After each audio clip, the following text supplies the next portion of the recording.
નમસ્કાર વિદ્યાર્થી મિત્રો, સુપ્રભાત. આજે આપણે હિન્દી વિષય ધોરણ 9માં 16મો પાઠ ભારતીય સંસ્કૃતિ મેં ગુરુ શિષ્ય સંબંધ એમના વિશે અભ્યાસ કરવાનો છે. નિબંધ પ્રકારનો આ પાઠ ભારતીય સંસ્કૃતિ મેં ગુરુ શિષ્ય સંબંધ, જેમના લેખક છે આનંદ શંકર માધવન. અહીં આપણે શીર્ષક જોઈએ પાઠનું, તો આપણા દેશની, ભારત દેશની સંસ્કૃતિ વિશે, આપણી પ્રાચીન સંસ્કૃતિમાં, આપણા પ્રાચીન સંસ્કારોમાં જે ગુરુ અને શિષ્ય વચ્ચે કેવા પ્રકારનો સંબંધ હતો અને અત્યારે હાલના વર્તમાન સમયમાં કેવા પ્રકારના સંબંધો છે એની આપણે વચ્ચે તુલના પણ કરશું.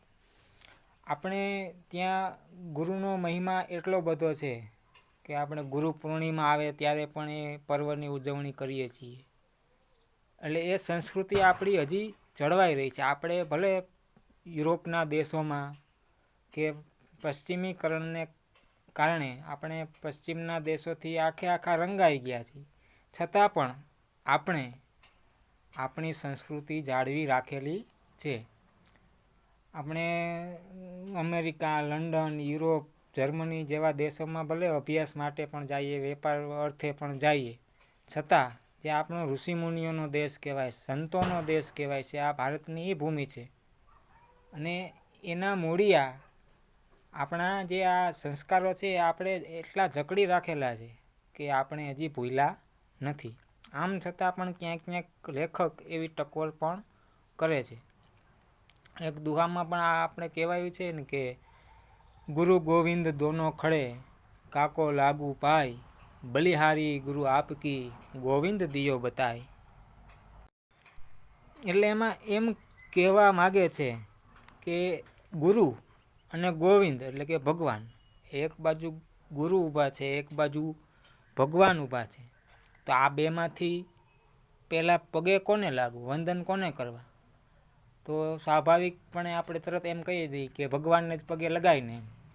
પણ ના, એમાં એમ કહે છે કે ગુરુ ગોવિંદ દોનો ખડે, કાકો લાગુ પાય. એટલે કે ગુરુ અને ભગવાન બંને ઊભા છે, કોને લાગુ પ્રથમ, કોને વંદન કરવું? બલિહારી ગુરુ આપકી, ગોવિંદ દિયો બતાય. પણ ભગવાનને અહીં સુધી હાજર કરનાર કોણ? તો કે ભગવાનને બોલાવનાર કોણ? તો કે ગુરુ જ છે. જો ગુરુ જ ના હોત તો ભગવાનના દર્શન થાત નહીં. આથી ગુરુનો મહિમા અનેરો છે. બસ આપણે આવી જ ગુરુ અને શિષ્ય વચ્ચેના સંબંધની વાત કરવાની છે. श्री आनंद शंकर माधवन का जन्म केरल प्रदेश के क्विलन जिले में हुआ था. डॉक्टर जाकिर हुसैन के संपर्क में आने से हिंदू मुस्लिम के मधुर संबंधों के पक्षधर बन गए. એટલે એમનો જન્મ કેરળ પ્રદેશના ક્વિલન જિલ્લામાં થયો હતો અને ડૉક્ટર ઝાકિર હુસૈન એટલે કે જે આપણા ત્રીજા રાષ્ટ્રપતિ અને મુસ્લિમ સમાજના પ્રથમ રાષ્ટ્રપતિ. અહીંયા ચિત્રમાં જ બતાવો એટલે તમને સ્પષ્ટપણે ખ્યાલ આવે કે ડૉક્ટર ઝાકિર હુસૈન ભારત કે તીસરે રાષ્ટ્રપતિ.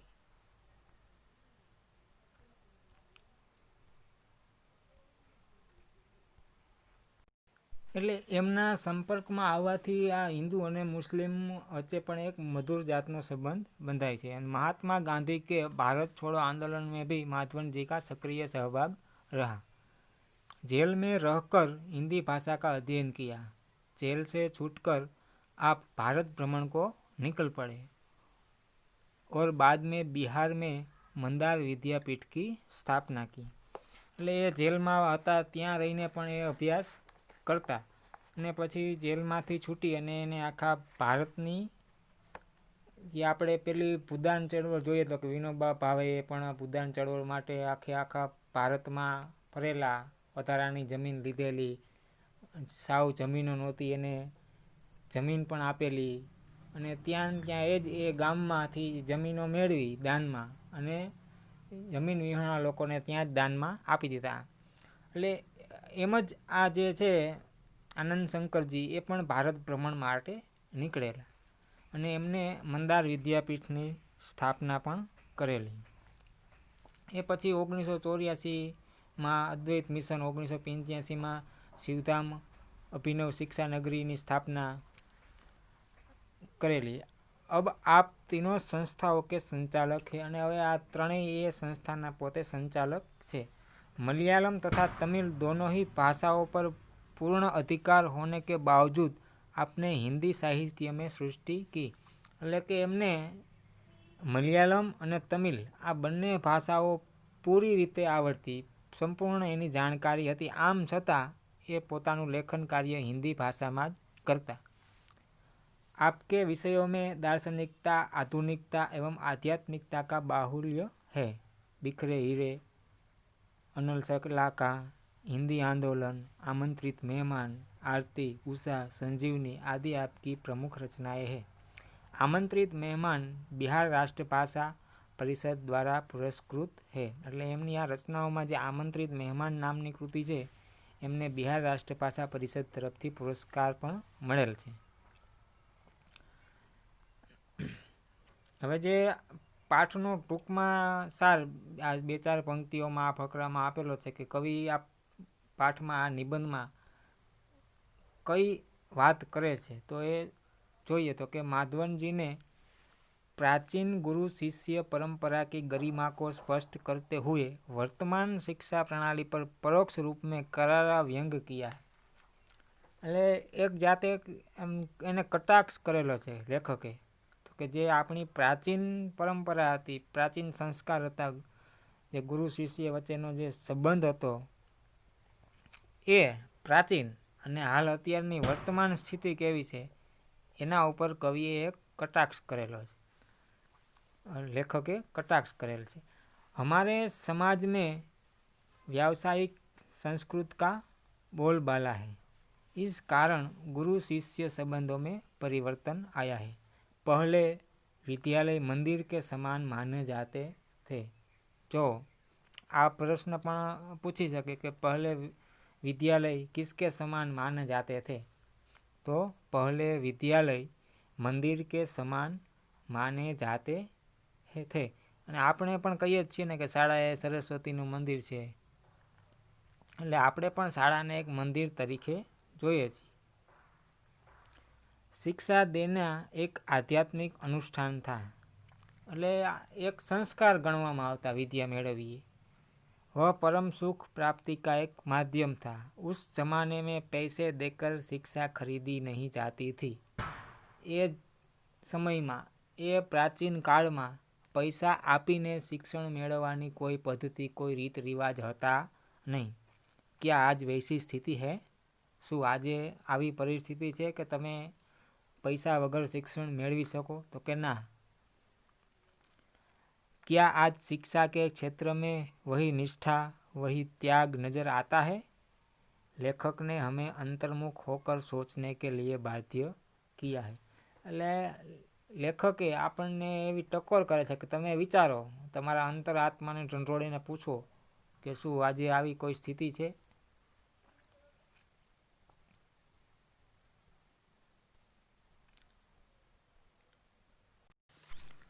પાઠની શરૂઆત કરીએ તો કે સૌ પ્રથમ જ કવિ એક ટકોર કરે છે આર્થિક રીતે કે જે આપણે અત્યારે એક વ્યવસાય થઈ ગયું છે શિક્ષણ, જે પહેલાં એક સંસ્કાર માનવામાં આવતા એને આજે આપણે એક व्यवसाय बनावीने मूकी दीधो है. कि हमारे समाज में व्यावसायिक संस्कृति का बोलबाला है. इसी कारण गुरु शिष्य संबंधों में परिवर्तन आया है.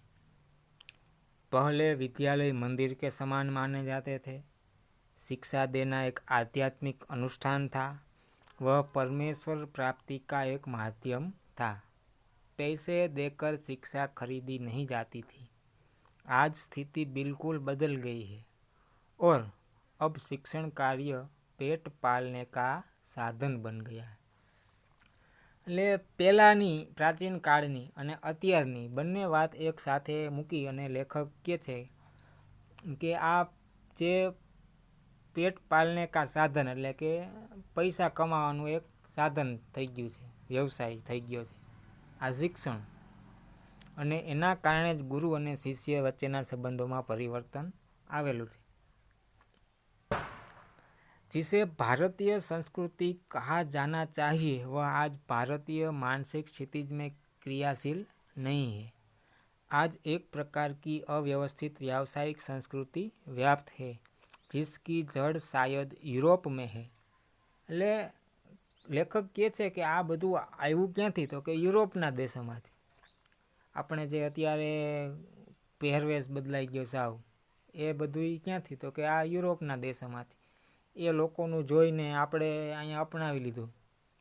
પછી ખોરાક જોઈએ તો કે આ અત્યારે આપણે બહાર બજારમાં નીકળીએ તો મોટે ભાગે એ પીઝા ને બર્ગર ને ચાઇનીઝ ને આવા અલગ અલગ પ્રકારની આ વાનગીઓ જે યુરોપના દેશોનું અનુકરણ કરેલું છે આપણે. એટલે પહેરવેશમાં, ખાણીપીણીમાં, બધી જ રીતે આપણે એ બીજા દેશોનું અનુકરણ કરીએ છીએ. એટલે લેખક અહીંયા એ જ ટકોર કરે છે કે આ બધી જડ ક્યાંથી છે, તો કે યુરોપના દેશોની.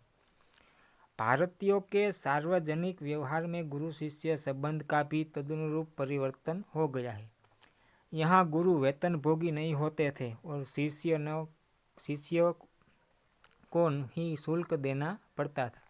એટલે કે પ્રાચીન સમયમાં કે ગુરુ પૈસા લેતા નહીં, શિક્ષણ આપવા માટે કોઈ ફીસ લેતા નહીં, અને शिष्य કોઈ આવા પૈસા ચૂકવતા નહીં. पैसे देकर विद्या खरीदने की यह क्रय विक्रय पद्धति निसंदेह उस भारतीय मिट्टी का उपज नहीं है. એટલે લેખક અહીંયા આમ વજન મૂકી, ભાર મૂકીને એમ કહે છે કે આ ભારતની ધરતીની, ભારતની માટીની ઉપજ છે નહીં. આ નક્કી બીજા જ દેશોનું, યુરોપના જ દેશોનું અનુકરણ છે. કારણ કે આપણા દેશમાં આવી પૈસા લઈને શિક્ષણ આપવાની પદ્ધતિ હતી નહીં. शिक्षणालय एक प्रकार के आश्रम अथवा मंदिर के समान माने जाते थे. એટલે કે શિક્ષણાલય એટલે કે આ શાળાઓ એક પ્રકારે શું, તો કે આશ્રમ અથવા તો મંદિર માનવામાં આવતા. એટલે અત્યારે આપણે શાળાઓ કહીએ છીએ, પછી હવે તો એમાંથી સાવ બદલાઈને આપણે ઇંગ્લિશમાં આવી ગયા સ્કૂલ. પણ પહેલાં પ્રાચીન સમયમાં એને આશ્રમ કહેવામાં આવતું, એક મંદિર કહેવામાં આવતું. ગુરુ કો સાક્ષાત પરમેશ્વર ही समझा जाता था. અને જે અભ્યાસ કરાવનાર હતા ગુરુઓ, ઋષિમુનિઓ, અને એ અત્યારે વર્તમાન સમયમાં સર, ટીચર થઈ ગયા. शिष्य पुत्र से अधिक प्रिय होते थे. એટલે જે પ્રાચીન સમયની વાત કરતા લેખક કહે છે કે જે પેલા આશ્રમમાં ભણવા માટે આવતા, વિદ્યા મેળવવા માટે આવતા, એ બધા ત્યાં આશ્રમમાં જ રોકાતા, ત્યાં જ રહેતા, ત્યાં જ રહીને બધું કામ કરતા, ભણતા. અને ગુરુ છે એ પોતાના દીકરા કરતાં પણ વધુ જાળવણી, વધુ ખ્યાલ એ ભણવા આવતા શિષ્યોનો રાખતા. જેમ આપણે હવે તો એ માત્ર ટીવીમાં જ દેખાય કે આપણે રામાયણ કે મહાભારત કે જોતા હોય ત્યારે આશ્રમમાં ભણવા માટે જાય, જે આપણે સાંદીપની ઋષિ કૃષ્ણ સુદામાની વાત યાદ આવે કે સાંદીપની ઋષિના આશ્રમમાં ભણવા માટે કૃષ્ણ ભગવાનને, સુદામાને બધા ત્યાં જ ગયા રહેતા, ત્યાં ખાતા, પછી જે ભાગે પડતું આવતું એ કામ કરતા, અને સૌથી વધુ જાળવણી પણ એ શિષ્યોની રાખતા. यहाँ सम्मान मिलना ही शक्ति पाने का रहस्य है. प्राचीन काल में गुरु की शिक्षा दान क्रिया उनका आध्यात्मिक अनुष्ठान थी. परमेश्वर प्राप्ति उनका एक माध्यम था. वह आज पेट पालने का जरिया बन गई है. એટલે કે પહેલાં જે માત્ર ઈશ્વરને મેળવવા માટે વિદ્યા આપવામાં આવતી, વિદ્યા મેળવવામાં આવતી, એ આજે એક વ્યવસાય થઈ ગયો છે.